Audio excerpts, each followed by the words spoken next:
he's in there.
She is, Duke.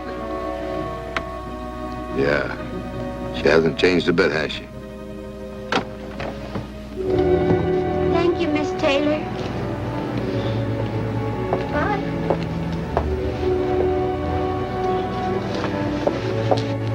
Hazel, I'm glad to see you. Hello, Leo. Duke, you did come. Welcome home, doll. Welcome home. Dookie, after a whole year, is that the best you can do, baby? Huh? Did you expect a brass band? You're out, ain't you? Come on. Duke's not himself today, Hazel. You'll read the morning headlines and you'll know why. Now, come on, let's go, honey.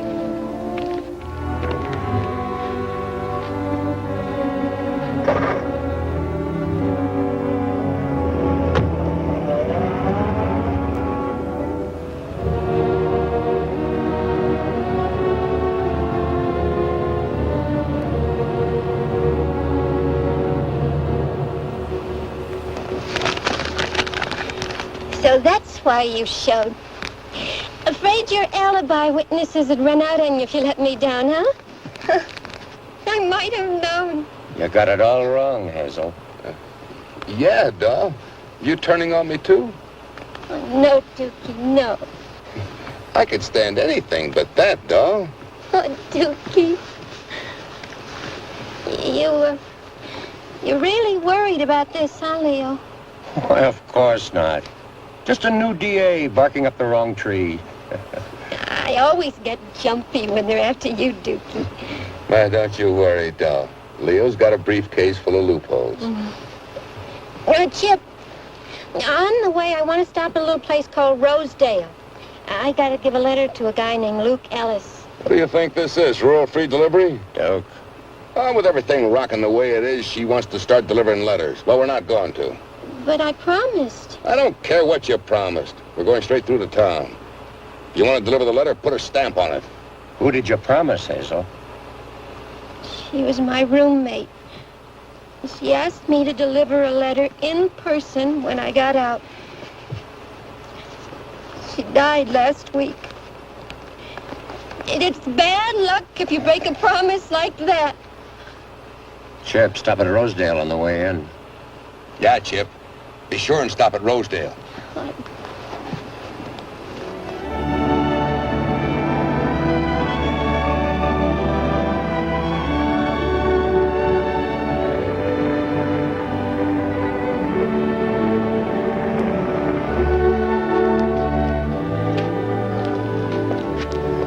Luke Ellis, what do we have to quit so early for? I never even had a strike. Slim, you know right well I got a court case at 1:30. Well, shucks. It ain't anywhere near that time yet, and I'll prove it. Looky here. I'm generally down to the bottom of that label by 1 o'clock, and I ain't no ways near there yet. You're not fooling me, Slim Pickett. You watered that bottle on purpose. Me? Ruin good whiskey? You think I'm crazy? And no conniving you stop that to make me lose my job. Well, what of it? Rosedale don't need no county prosecutor. There ain't no market for what you're selling. Who in tarnation would want a jail sentence? Somebody might, and I gotta be here to show them how to get it. Well, what's it gonna get you? It don't put no more lakes around this part of the country or no more fish in them. No, I guess it don't at that. Well, why work at it? You can't catch a fish from the top of a disc, and who ever heard of hooking a muskie with a subpoena? Everything worthwhile's right out there on that lake, free to hand. And I'd like to see you stay that way, Slim. Free to hand. Now you're talking. Hi, Pop. Hello, June. Well. Howdy, June. Hello, Slim. Bob, how are you? Fine, Mr. Ellis. You know, Slim just filed a mighty persuasive plea for fishing and idleness. Same old story, Slim? Pop, you know, it's after 1. You'll be late for court. We're wondering if you knew what time it is. Hey, Slim, your bottle is running slow. You coming over? You ain't gonna catch me in no stuffy courtroom on a fine day like this. I'm gonna get me a bite to eat and get back out on that lake and catch me a fish. And not with no silver hook, neither. Drop this at my house, Slim. And if Emily's still there, tell her I'd like to have that fish baked tonight. That's one way of being sure she fries it anyway. Huh. Just bait size for catching old Toothless Sam. If you caught Sam, we'd have nothing to live for. I don't care. One of these days I'm gonna hook into him, and when I do, boy. See you now, Bob. Bye-bye, Slim. Honey, you look prettier than the field of buttercups. Now, don't turn her head, Mr. Ellis. Yeah, I bet that dress of hers turned yours, Bob. Well, it sure made me whistle. Pop, where did you get the fish you sent home to Emily? In the deep freeze of Joe Campbell's locker. Snagged it with a 4-bit piece. How'd you get it so cheap? Well, when Joe was weighing it, I saw him pushing down on the scales. Well, wouldn't that make the fish cost more than 50 cents? Sure, but while Joe was pushing down, he didn't see me pushing up. Well, didn't you speak to Joe about cheating? No, I think I prosecuted the case in a very worthy manner. Well, I'm sure my uncle will expect you to handle Jerry Ames' case in the same way. Well, I hate to say this, Bob, since you're handling his legal affairs. You know your uncle and I don't always see eye to eye. Oh, Pop, dirty again. Here, let me. June, honey, if you didn't clean him for me, I couldn't do my duty in court as I see it. But it's a clear-cut case, Mr. Ellis. You shouldn't have any trouble convicting Jerry Ames. You'll never tell the easy cases of the hard cases. Remember, Pop, it's Jerry that's on trial, not the jury. Looks like Walter Pritchard's going to be sure of that. Hi, Miss Pritchard. Hi. Are you still going to press the charge against Jerry? He took some money, didn't he? Coming, Bob? Yes, sir.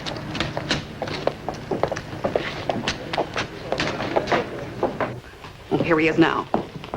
Walter Pritchard, do you know what you're doing to this poor girl? Speak up, Sarah. Mr. Pritchard, please drop the charges against my husband. Sorry, Sarah. And now, just a minute, Walter. Let me pass, Emily. If you just take your heart out of your pocketbook for once... Emily Parsons, I'm not on trial here today. Just because you run Luke's house, don't think that you can run the court docket. But, Mr. Pritchard, please listen. Jerry did nothing dishonest. The court will decide that. But you can't prove that Jerry's a thief. No, it's out of my hands. That's Luke Ellis's job. If Luke sends Jerry Ames to jail, he'll find more than sugar in his coffee tonight. Oh, stop sniveling, Sarah. Here, honey, blow hard and rest easy. Come on, child. Hey, Mac. You know where I can find a guy called Luke Ellis? Luke Ellis? Why, everybody knows him. He's county prosecutor. He's trying a case down at the courthouse. Thanks. Prosecutor. Now, let me see that letter. Leo, it ain't proper Never to... mind. Let him see the letter. Maybe that cellmate of yours was a stoolie. Well, what do you think? Duke, I think we found the magic key. Shep, see if you can find the courthouse.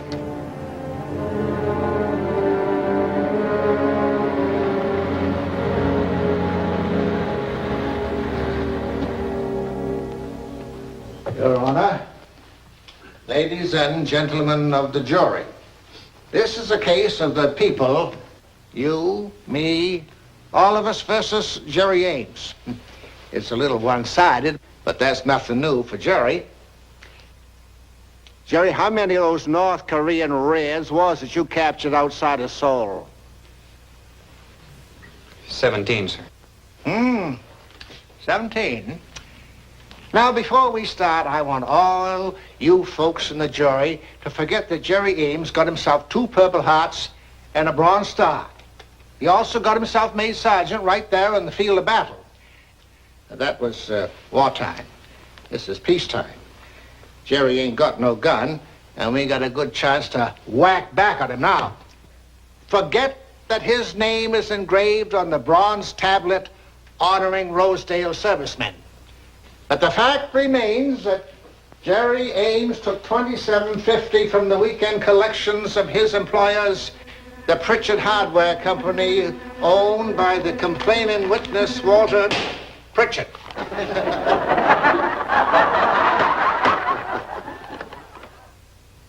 Now, we all know Jerry got back to the store too late to get his paycheck from the cashier on Saturday.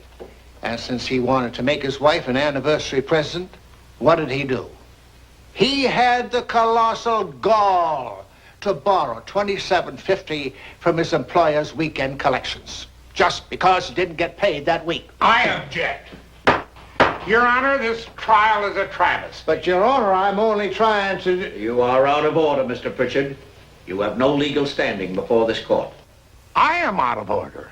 How about Luke Ellis? He's supposed to be prosecuting this case, isn't he? Yes, that's what he's supposed to be doing. Well, I figured I was getting along right masterful. Jerry Ames is as good as behind the bars right now. Well, he'd better be. Well, I'll get on with my summing up. Take a good look at the defendant, ladies and gentlemen. He says his paycheck wasn't waiting. How do we know it wasn't waiting? How do we know this boy wasn't lying?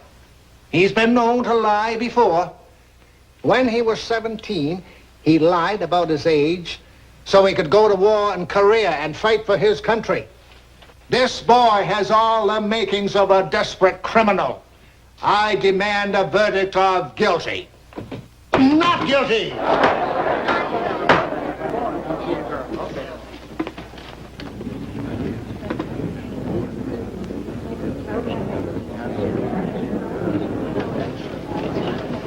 We find the defendant not guilty, Your Honor.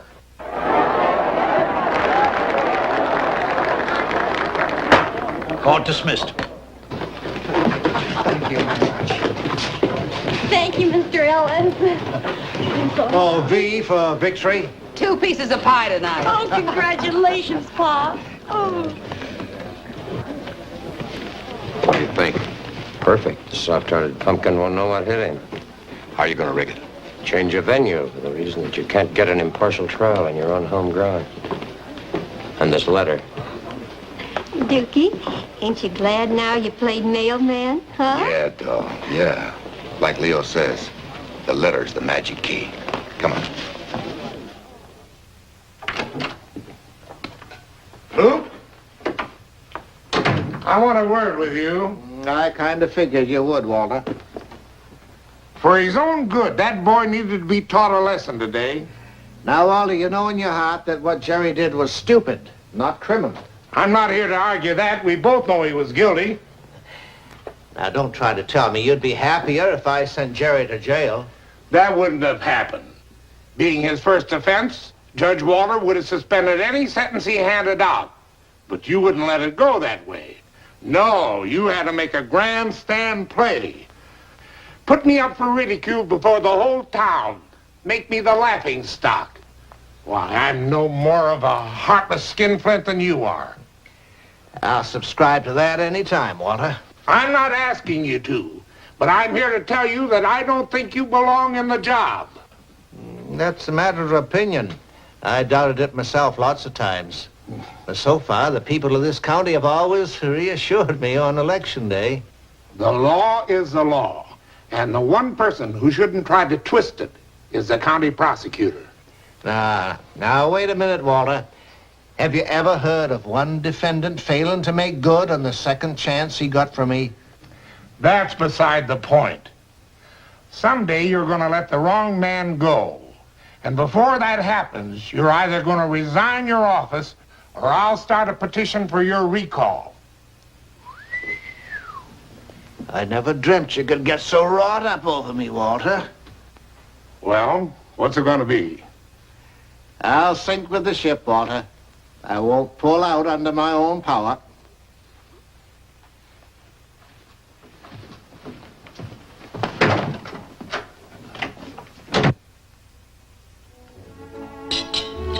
Luke, there's a touch of Abe Lincoln in you. I was so proud of you, I almost said yes right out in court. Yes? Yes what? Yes to what you're fixing to ask me. If you ever get any gumption. Pops, are you holding out on me? June, you better clean these again. Emily and me ain't exactly seeing eye to eye. Luke Ellis, now you look right at me and deny that you haven't said you love me. I must have said it wiggling my ears. He's a shy individual. Scared to let his emotions out in public. Emily, if you was a horse, I'd say you had the bots. Luke Ellis, you know you're catched up in a passion of love for me. And one of these days, I'm going to take pity on you and say yes. And you and me will be one. Yeah, and I know which one. Emily, I got a notion to remand myself to a jail cell until this uncontrollable passion of mine subsides. Oh, and there's my passion now. Tell him I'll be ready in a minute, huh? And don't get married before I get back. I promise. Hi, Slim. Hi, Bob. Are you looking for flying saucers again? You don't believe I saw any, but I did. But that ain't the reason I'm out here. It's on account of that dang female inside there. She claims there's something about me that mixes better with fresh air. Evening, Mr. Ellis. June ready yet? She'll be right out. She's just putting on that last little touch of perfume. Wish there's some kind of perfume that'd get me sitting room privileges. Same old brand. Brook Trout number 5.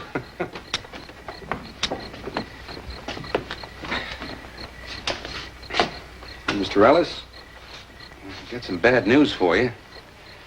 Uncle Walter had me draw up a petition for your recall. Well, Bob, you're his lawyer. If he asks you to, that's part of your job. I tried to talk him out of it, but...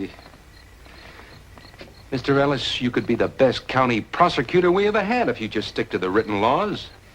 Well, Bob, even the written laws have got white spaces between the words. That leaves room for squeezing in a little human understanding. When people come into court, they're in trouble. I aim to help them out. You gotta get tough. Why, you could be an irresistible force in this town. Bob, when I was your age, I wanted to be a crusader, too. I recollect being the irresistible force that sent a woman to prison for life. It was her conviction that got me elected into my present office. You might say her neck was my first stepping stone. Don't pleasure me none looking back on it.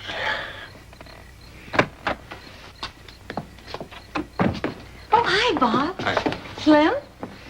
Well, looks like somebody kind of hung out a full moon tonight. Mm-hmm. And we're not going to let it go to waste. Don't wait up for me, huh? Ready, honey? Night. Night. Bye, kid. You know, Luke, some of that kiss bounced off and hit me. You know, I think it even beats fishing.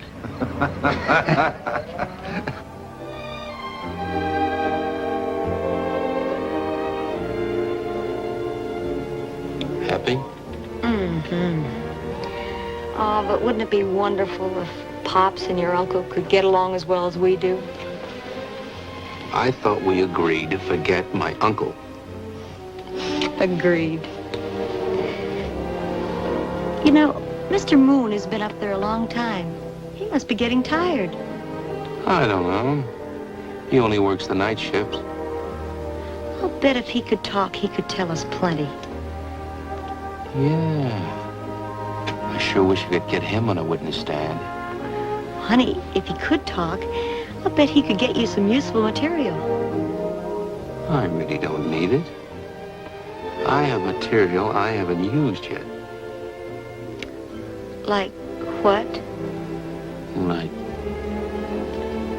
I love you. I'll cherish those words as long as I live. And the guy who said him? And the guy who said them. That is an implied contract. I could hold you to it. I got a witness, Mr. Moon. Go ahead, hold me to it.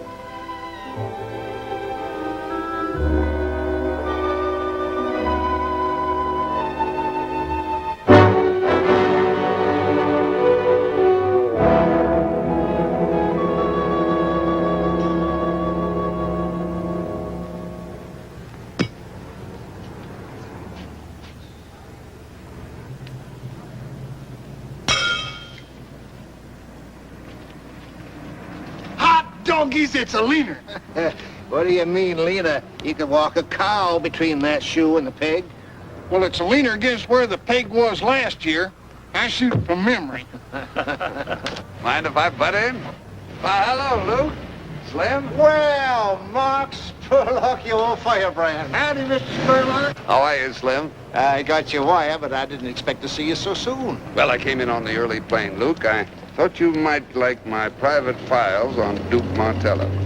Think he really killed that milkman? I'm sure of it, Luke. And you can prove it. If you'll just break down those bribed witnesses who will testify that he wasn't anywhere near that bowling alley when the crime was committed. Come over here where we can talk. Hey, Luke, are you going to finish this game? Business, Slim. I'll see you later. You measure those leaners with the clothes pole and phone me the score.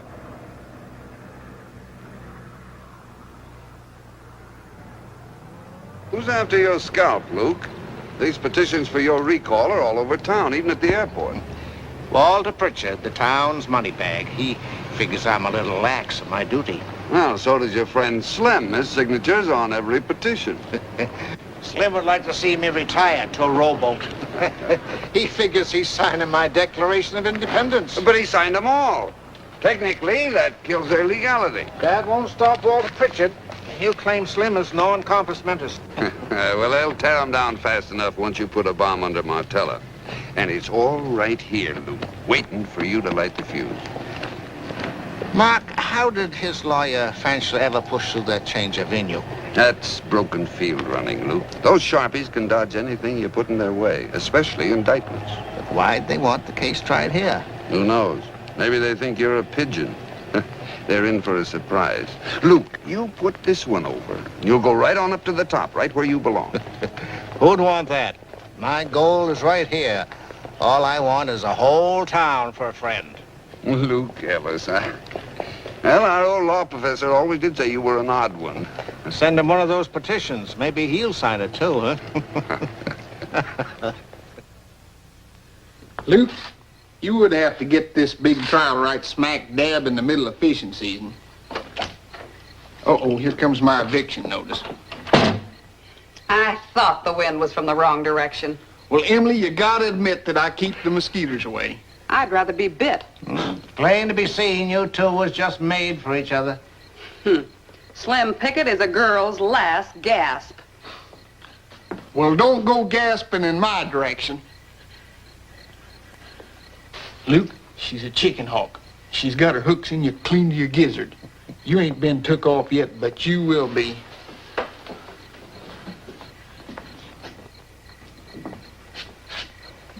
I hope you make it through the night single. Slim Pickett, you get out of here. You know what's good for you. Good night, Slim. Well, I guess it's too nice a night to even take a swipe at a buzzing gnat.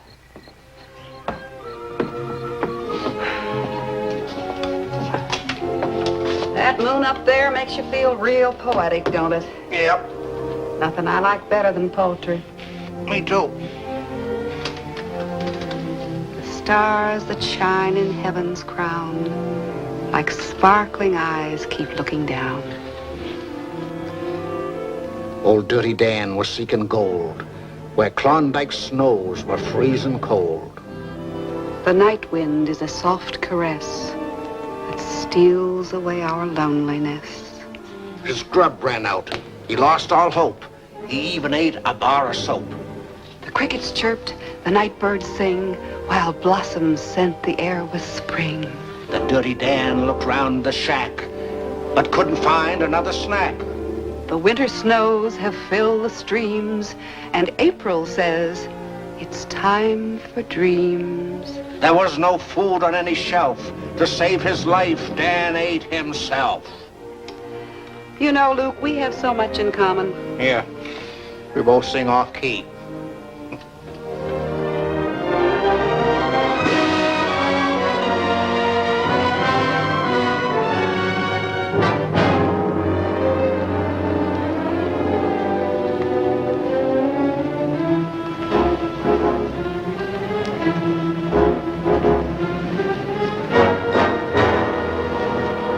It's him. It's Duke Martella. Hold it, will you, Mr. Martella, for a picture? That's fine. Hold it right there. Question, Mr. Martella. You think you got a chance? All we ask is a fair trial. One more thing. Yeah, no more questions. You get a fair trial, all right. I hear Luke Ellis is going to throw the book at him. Now, Slip, this is no time for fish talk. I'm baiting my hook for a different kind of whopper, and I want to net him. Now, you hang up. And, here, Slim, spit on a horseshoe for me. I'll need all the luck I can get. I thought it's time we ought to get acquainted, Ellis. I didn't hear you knock. Oh, it's a habit I haven't gotten into yet. You have no business trying to see me without your attorney. Oh, now, Ellis, is that friendly? After I went to all the trouble of dumping this trial right in your lap. I've been wondering about that. That's what I'm here for, to clear things up. By the way, I understand your daughter's getting married soon. Keep my daughter out of this. Okay, I will. If I can. You ever hear of a woman called herself, Judy Garnett? Judy Garnett is dead. Yeah, I know. She died in prison last month. Seems she thought a lot of you, Ellis. Let me read you something. Dear Mr. Ellis, no words can express my gratitude to you for the many years you have devoted to raising my daughter as your own child.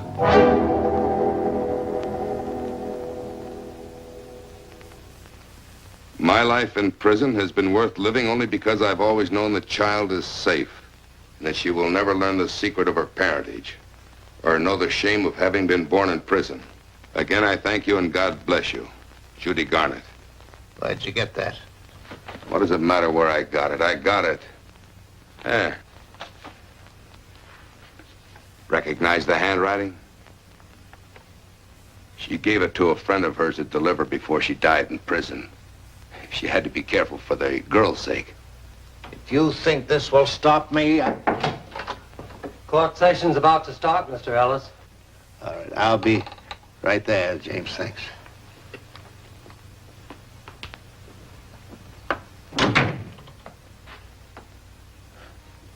Bride-to-be, born in prison. It wouldn't make a very nice headline, would it? I expect a short trial, Ellis. And incidentally, I have a photostatic copy of that letter in my safe.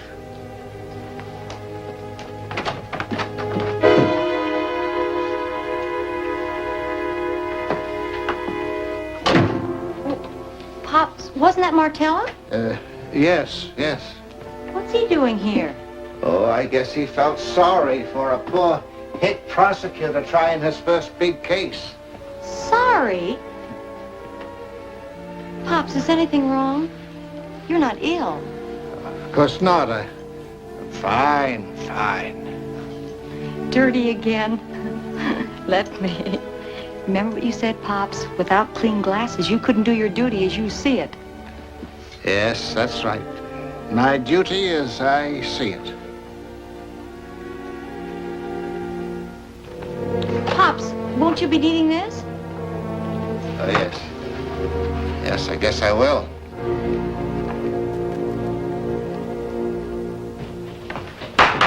Court in session. Honorable George Walters presiding. Be seated. If it please the court, before we open the county prosecutor's office, would make a move to quash count number 1 of the indictment. This is for economy of time and simplification of the case. Order, please. Order in the court. Let him throw it in his own way. Is there an objection to the motion? No objection, Your Honor. So moved. Then you admit, Mr. Thorndyke, that Duke Martella paid you $500. I do. Will you please explain to us exactly why Duke Martella paid you the $500? Because I held a full house to Duke's pair of jacks. I beat him at poker. Then Duke Martella did not pay you the money as a bribe for a political favor, as stated in the indictment. Nope. And you and Duke Martella were playing poker the night that Chubby Johnson was killed. Yes, from 8 until midnight. Then, if Mr. Martella was playing poker, could he have been out murdering Chubby Johnson at 11:30? I don't see how. That's all. Your witness. No questions. The state waives cross-examination of the witness.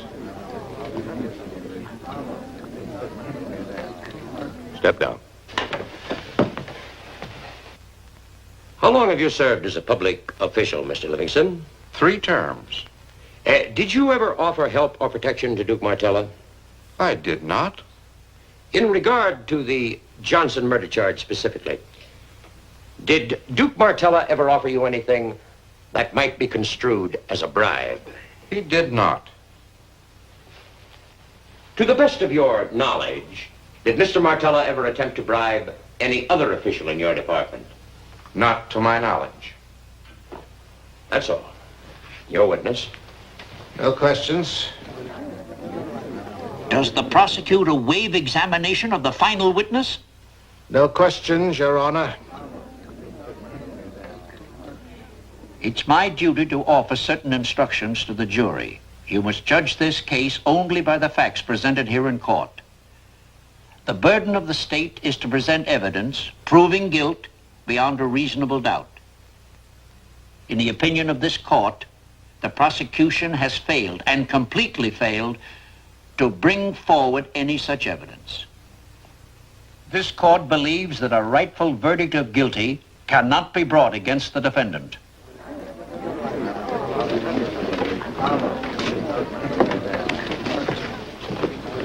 There's no excuse for that, Luke. I gave you enough material to hang him. Just my stupidity, Mark. I know, and it shouldn't be allowed to spread. Luke, if I were a voter in this county, I'd sign the petition for your recall myself.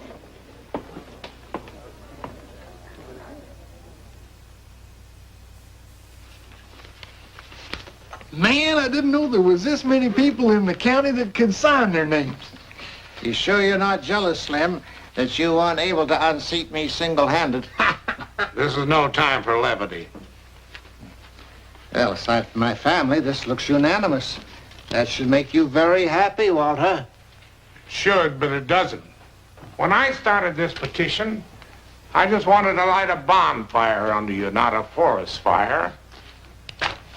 Luke, what got into you that day? You laid down like a cur dog. You ain't gonna let him get away with that, are you? First time I was ever up against big-time competition. I guess I got gun-shy. Luke, you and I have been hunting off and on for the past 30 years. And in all that time, I've never known you to ever show the slightest sign of buck fever. Well, deer season's only a month away, Walter. And this is 1 year I'll have time to really take off with you. That is, unless you're already scheming to shove your nephew into my position. What's wrong with Bob Keeler? It's all right if the people want me to step down, apparently they do. But I'm not sitting by and letting you put a boy who's scarcely dry behind the ears into my job. That's all I needed to hear, was for you to tell me what I can do and what I can't do.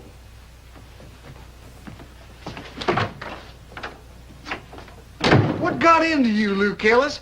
Sabotaging your own future son-in-law. Slim, knowing Pritchard like I do, I figured I'd just sabotage Bob into office. Well, I'll be doggone. You're a wise old coot, Luke Ellis.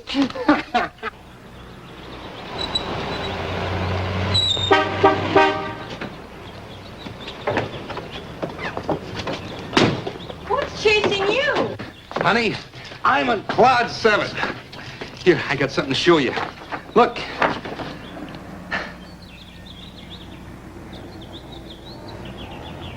What do you think of it?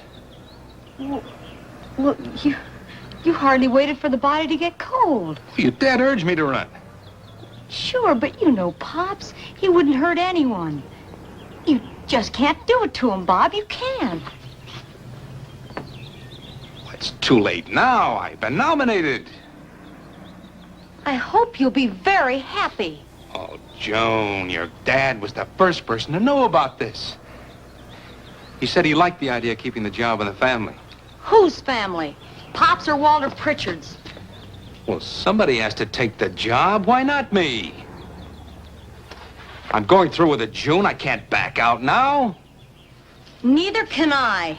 June, will you listen? And leave that here. I may want to play a game of darts sometime.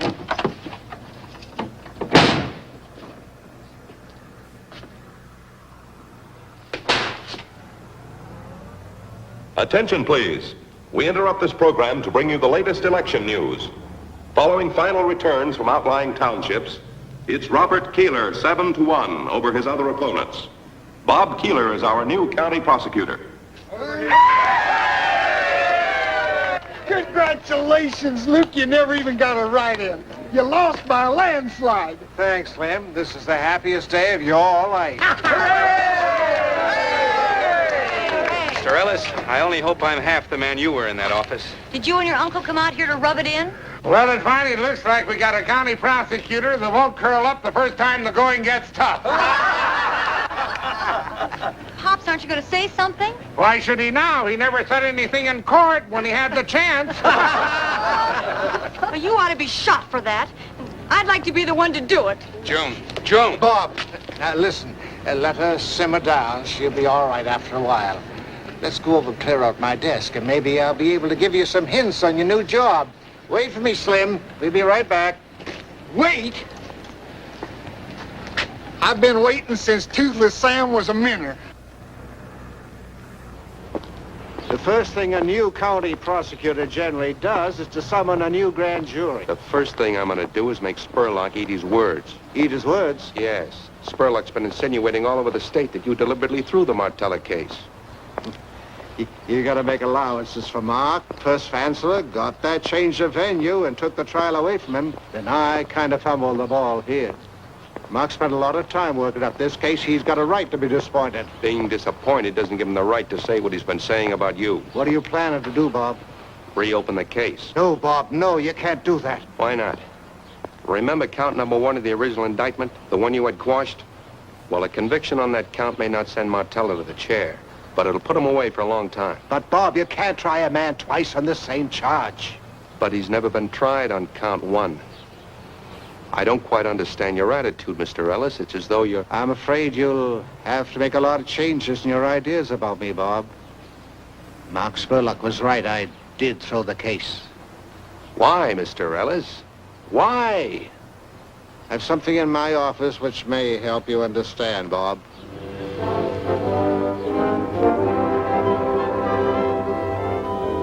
And that she will never learn the secret of her parentage, or that she was born in prison. The woman I told you about, her conviction, got me elected to this office. I adopted June shortly after, when she was 2 weeks old. Martella gave me that letter just before his trial. And that's why you... Curled up and died, as your uncle said. That's why you can't reopen the case, Bob. Martella will blackmail you just as he did me. You should have told June. How could I? I've kept this a secret for 20 years. June is just like my own daughter. I love her. Do you think that Why? But I'm not going to have a thing like this hang over her head. What would June think if she knew you threw the Martella case because of her? Do you want me to tell her? No, if you succeed in reopening the case, I'll tell her. She'll understand, Mr. Ellis. I'm sure of it.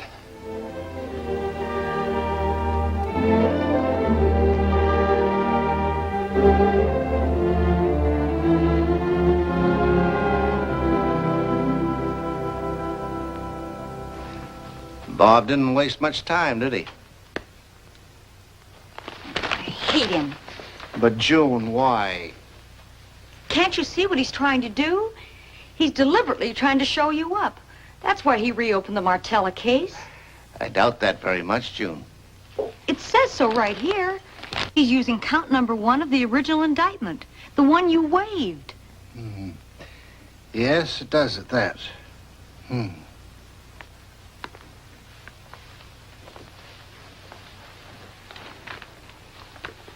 Pops, if Bob can reopen the case, why didn't you when you were in office? Before I answer that, I'd like to ask you a question. How far do you think a man should go in carrying out his sworn duty? You've always said if he's honor-bound, he should go to the limit of his ability. But if there were extenuating circumstances that would bring tragedy to other innocent parties. I can't imagine anyone innocent having anything to do with a killer like Martella. Suppose we put it another way. What if his duty forced him to send an expectant mother to prison for life, bringing shame on an innocent child? Well, I would say that was the mother's responsibility, not his. She should have thought of the child in the first place. Yes, I expect she did. But I wouldn't give her the benefit of the doubt. You had a case like that? Yes, once. Name was Judy Garnett. It happened during the Depression. Her husband couldn't find work. They were broke and hungry and a baby on the way. Well, a lot of people were hungry then. That's still no excuse for crime. Yeah, that's the way I figured it. Anyway, Ralph, her husband, held up a filling station. And in the gun battle that followed, Ralph and the station attendant were both killed. Judy Garnett was arrested waiting around the corner with a car. Although she claims she didn't know Ralph had a gun, I prosecuted, charging her with being an accessory before and after the fact. Court gave her life imprisonment. Well, what else could you do, Pops? It was your sworn duty. Yes, my sworn duty. But would you feel that way if the woman had been your mother? No, I guess I...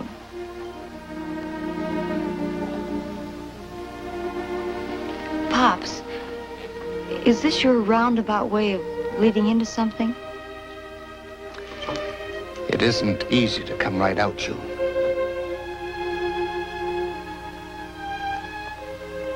I think I can fill in the rest. I could always feel there was something you were trying to make up to me. And actually, there wasn't anything to make up at all. Pops, is Mother still alive? No. Before she died, she wrote me a letter. Martella got hold of it somehow, came to see me and named his price. And I figured I owed Judy Garner's daughter more than I owed my sworn duty. I'm sorry, baby. I hoped I'd never have to tell you. But Bob said... Bob knows? Bob said you'd understand. Understand? Yeah. Would you like to talk to him? I think maybe I would.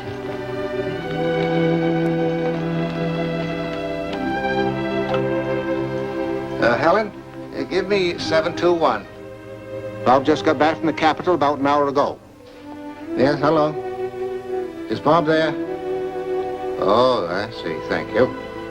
Bob's on his way to Pritchard's office. I'll call him there. June, where you going? Oh, it's no fun to be kissed on a telephone.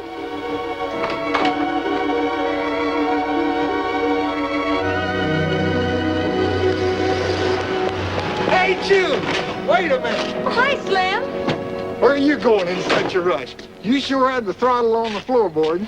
Well, I'm on my way to Pritchard's office. I'm going to see Bob. Hold on now. You don't mean you're fixing to apologize? I'm fixing to. Well, deep fry me in bacon fat. I never figured I'd live long enough to see a woman admit she's wrong.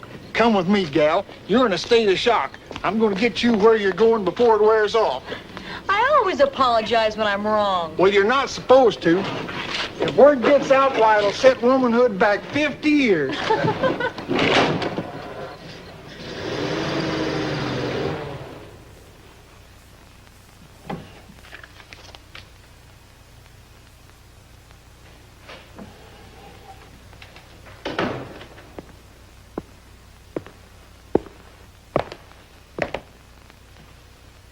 Hello, Pritchard.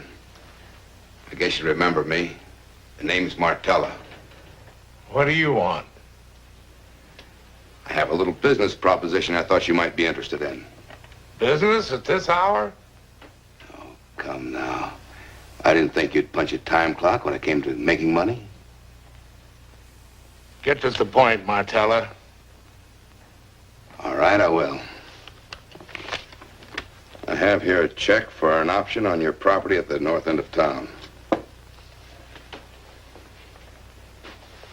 $5,000 for an option. The balance of $100,000 payable if the deal goes through. Now, what could you do with 200 acres of swampland? Am I asking you what you'd do with 100 grand? You're too smart a man, Martella, not to know that that property is worthless. No, it isn't. Not if it includes your goodwill. Stop beating around the bush. What do you call goodwill? Oh, like asking that bird dog nephew of yours to stop barking at my heels? So that's it. I'll just keep this as evidence. I don't think you will. Not when you see this photostat of a letter I happen to have. And especially since the young lady involved is engaged to your nephew. Oh, and if I know the newspapers, they'd be very happy to get that. Now I know why Luke Ellis threw in this sponge. You picked on the wrong man, Martella. I'm going to report this attempted blackmail. No, you won't. Give me back that check. I thought you'd be reasonable. Come on, be quick about it.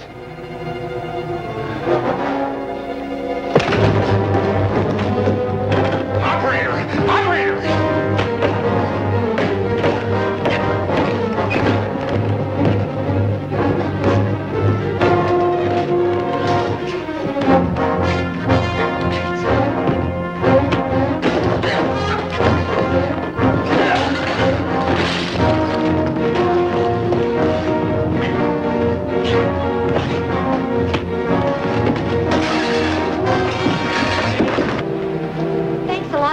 See you tomorrow, huh?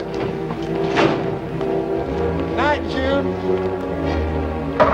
Slim, look.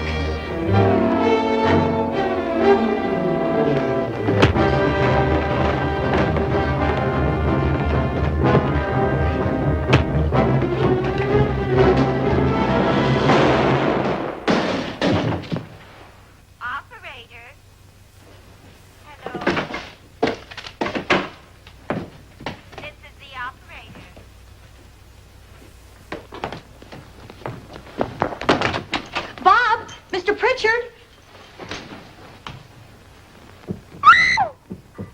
Dude, where are you?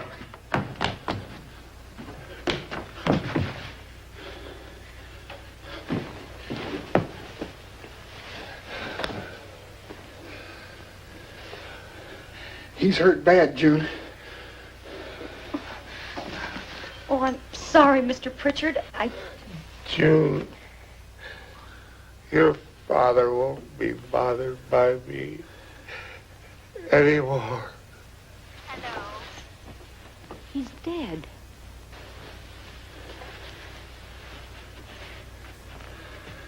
You call the police. I'll get Bob and your dad. Hello? Helen? Call the sheriff's office. Yes, there's been an accident. Yes, please hurry.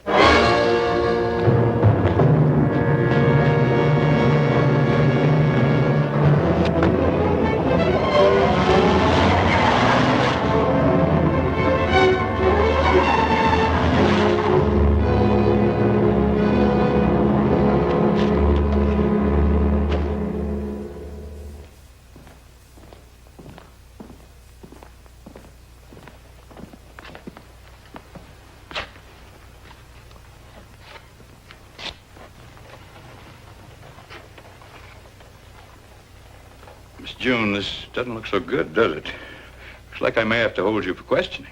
Well, let's not be so official about this, Mac. If there's any questioning to be done, we'll do it together. Bob, I'm not sure you'll be able to prosecute this case. Your office might be prejudiced. Might be. Don't you worry. It's all right, Sheriff. Luke Ellis will handle this. Oh, Pops. Well, what is it, Bob? Well, Mac seems to think that June is involved in this. You just take it easy, honey. Nothing to worry about. Mac, you're just jumping the shadows. I'm sorry, Luke, but all the evidence points in one direction. Mac, you know June better than that. June never done it, and I can prove it. You'll have a chance to prove it, Slim, in court. I'm sorry, June. We have to go now. If you're not handing out tickets to the townspeople for overtime parking, you're busy arresting innocent girls. You better go along with them, June. And Emily and Slim, you go along with her, too. It's just a formality, June. You'll be booked and released on bail. That's right.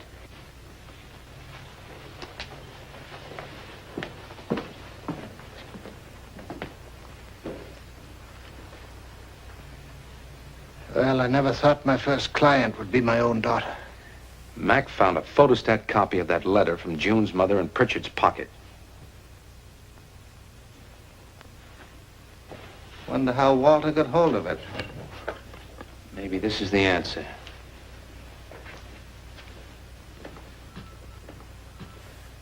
Martella. Yeah, he's been here. Now we know where that photostat came from. Maybe, but who'd believe us? Martella could produce a dozen witnesses who'd swear he was somewhere else. The jury'd laugh us right out of court. But he always wears a cornflower. So do lots of other men, too. Let's keep this quiet for a while. Who do you think will be appointed as prosecutor? Likely Dixon Brackett, upstate. What's he like? Hard-boiled and ambitious. He feeds on publicity, and he don't care who he swallows up so long as he gets it. With that letter, he'll tear June's reputation to shreds. I don't like it.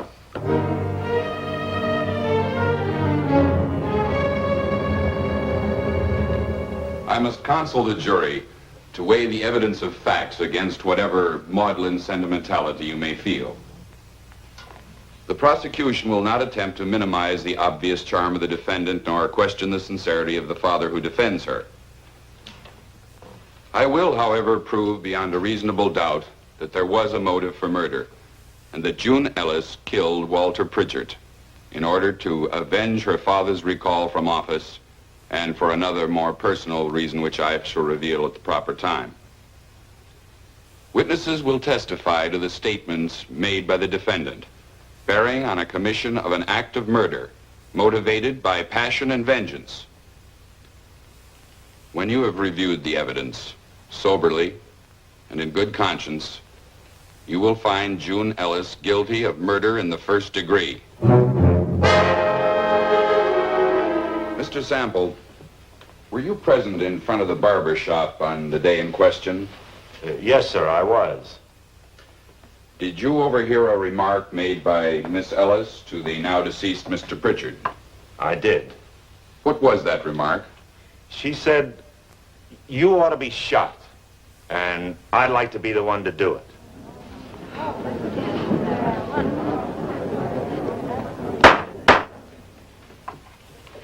Thank you, Mr. Sample.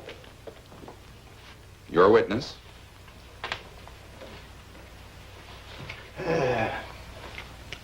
Bert, did you once carry on a one-man campaign to put a former city councilman out of office? I sure did. Did you say publicly, that man ought to be lynched and I'd like to pull the rope? Yes, sir. You made the threat, Mr. Sample. Did you ever fulfill it? Of course not. What's all that got to do with it? That will be all, Mr. Sample. With Pritchard's phone off the cradle, what did you hear at your switchboard, Miss Crane? Well, I heard a shot fired. And then I heard June say, "Oh, Mr. Pritchard, I'm sorry." And then Pritchard said, "Your father won't be troubled by me anymore." Thank you, Miss Crane. Your witness. No questions. Mr. Pickett, did Miss Ellis reach Mr. Pritchard's office before you did? Yes, sir. She was already How out long there. would you say she was in Pritchard's office before you got there? About 30 seconds. But not near long enough to hide a gun, if that's what you're getting at. And when you entered Pritchard's office, you found Miss Ellis bending over him? Yes, sir. Did you see anyone else with her? No. Did anyone pass you on the staircase as you came up?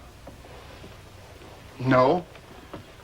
There's only one staircase leading to Pritchard's office, and you say that no one passed you coming down as you were going up? That's right. In your deposition to the coroner's jury, you stated that you saw two men fighting in Pritchard's office as you drove up. Would you care to withdraw that statement? I most certainly would not. About this car that you say drove away without lights. Are you sure you saw a car? I sure did. My eyes don't play tricks on me. Uh-huh. I see. Tell me, on February 8th, did you report having seen a flying saucer? Yes, but Were there other people with you at the time? Yes. Did the but, other people report on having seen the saucer? No, but there's That more is to all, it. Mr. Pickett. That is not all. That is all, Slim. But there was two flying saucers.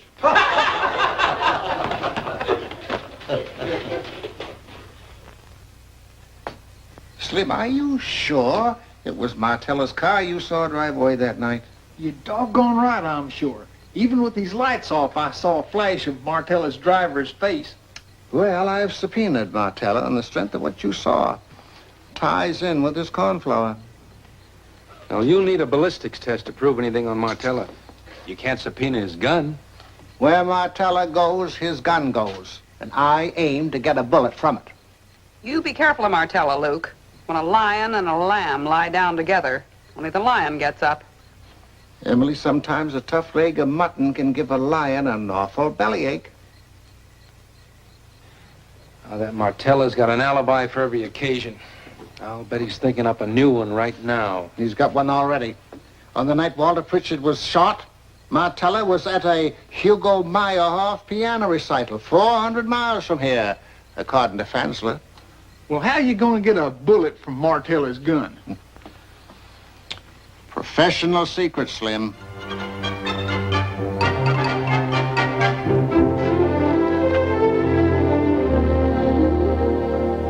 Miss Ellis, when was the last time you saw Bob Keeler prior to the murder? About a week prior, we'd had a quarrel. Considering your voiced opinion, isn't it rather strange that 1 week after your lover's quarrel, you chose Pritchard's office as a place of reconciliation? I was told Bob would be there. Isn't it true that when you went to Pritchard's office, you were still brooding over what you considered an injustice done your father? No, I went there to talk to Bob. And when you got there, Pritchard demanded that you break off your engagement with his nephew, didn't he? Objection, Your Honor. That is supposition. But, Your Honor... Objection sustained.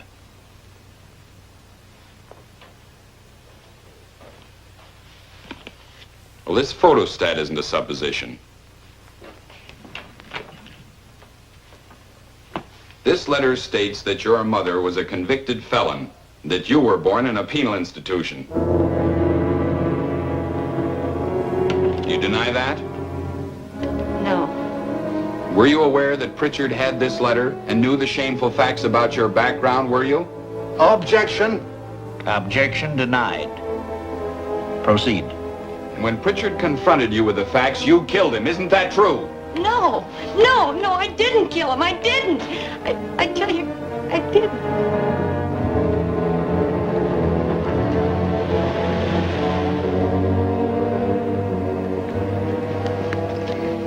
All right, come on. What's the matter? Let's go in. You don't smell good, Leo. Now, stop worrying, Duke. That subpoena's probably just a shot in the dark. And remember, no matter what they ask you, don't blow your top. You've got a temper. Try to control it, Duke. Yeah, relax, Dookie. You got your alibi rehearsed down pat. All right, come on, let's go. Okay. Park the bus, Chip. Come in and watch the show.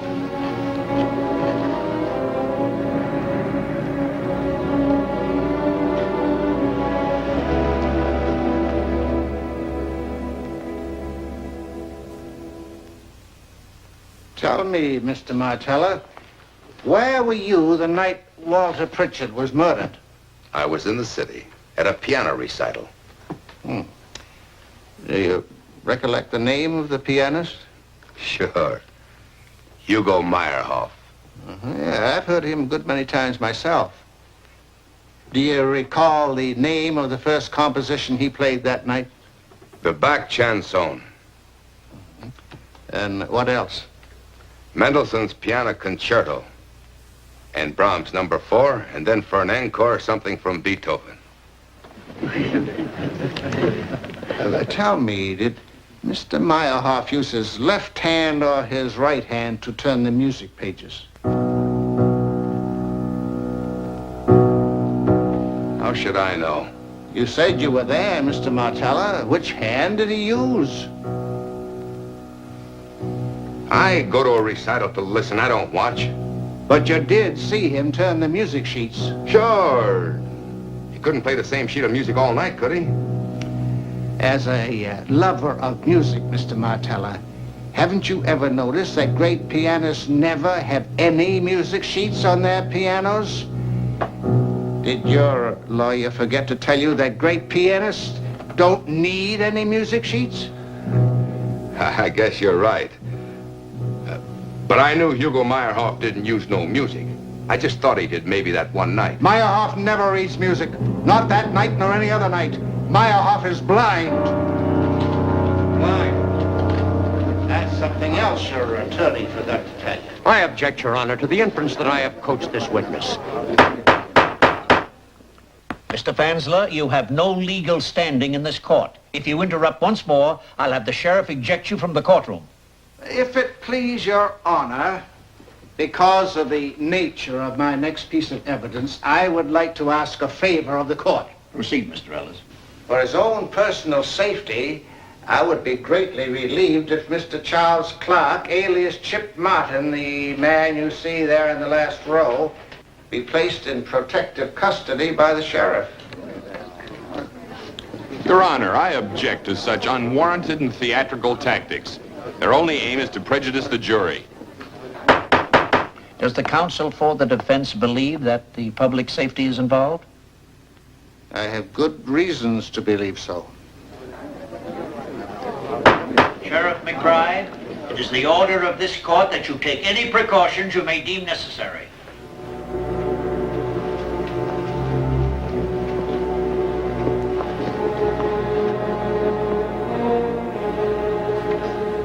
have a deposition here.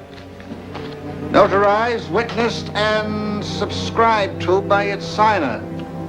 Before I offer this document in evidence, I would like to state that in my opinion it will definitely prove that Duke Martella was not only in this village, but was present in the office of Walter Pritchard the very hour and minute he was killed. He's lying, Duke. I never squealed, so help me. Get that gun, Bob. I offer the gun that killed Walter Pritchard. Mac, you'll find ballistic evidence to prove it right up there. Just dig it out.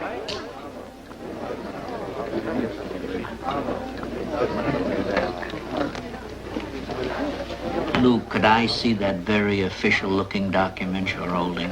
I'm not offering it in evidence. Oh, that's understood, Luke.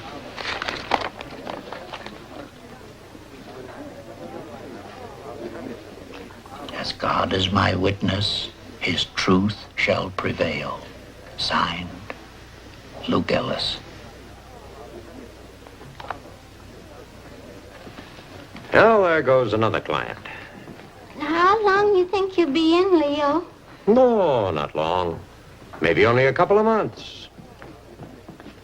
Then they'll turn on the electricity. Dumke!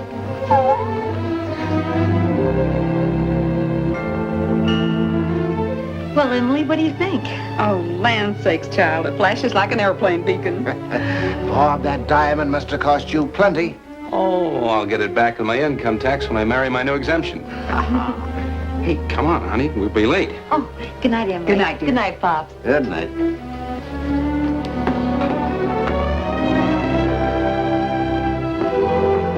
Oh, hi, Slim. Look. Wow! Pint size. Hey, Bob, sure that ain't part of the bottle I hit Martella on the head with.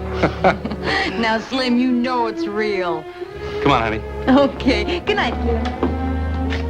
Bye, kids. Hi, Luke. Hey, I hear you're fixing to quit while you're ahead. You finally win a case. Yep, kind of looks like that. Well, that gets us down to the important thing. When are we going fishing? Slim Pickett, that's a question of who gets first call on Luke's time, you or me. And you ain't much of a cook. Luke, you ain't fixing to get took off, are you? Well, there's worse things could happen to a man. Now, hold on here a minute, female. Do you mean to tell me that this is all the thanks I get after all I've done in court today? This court is all I got to show for it. I know, Slim. And to show my appreciation, I got you another. Luke, you didn't. I sure did. A watch? I picked it out myself. You did. I lose my fishing partner and my bottle. If I just had a bath, I'd be completely reformed.